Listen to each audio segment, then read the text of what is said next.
With that information, then let's take a look at the top sample. I'm going to define a coordinate system where x goes vertically and starts from the center. X equals 0 is where the heater is located, and goes to L at the top boundary of this bar. We know from one-dimensional heat flow then that the heat flow is equal to minus K thermal conductivity times the cross-sectional area times dt dx. And again, we assume that this temperature distribution is linear, which we will show later to be the case. But if that's true, then we can simplify this temperature gradient in terms of the slope, or the rise over the run, the change in temperature over a particular distance x. When we do that, notice that now we can get this slope from the thermocouple reading.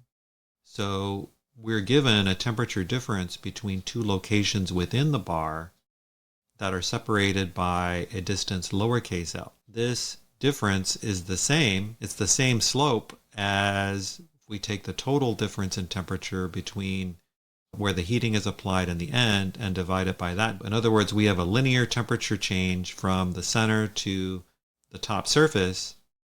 So the slope of that line is the same whether we calculate it based on the total temperature change or whether it's based on a sub-temperature change within the material. We also expect that this is going to be negative. How do we know that?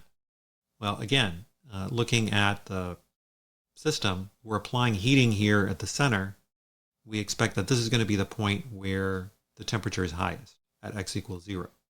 So it's going to start at a large number at x equals 0, and then the temperature is going to decrease as we go away from the heater. With respect to this coordinate system, as we go up in x, as we go to greater values of x, the temperature is going to go down. So this rate of change is going to be negative. In other words, we have the maximum temperature at x equals 0, and then the minimum temperature at the top surface, x equals L.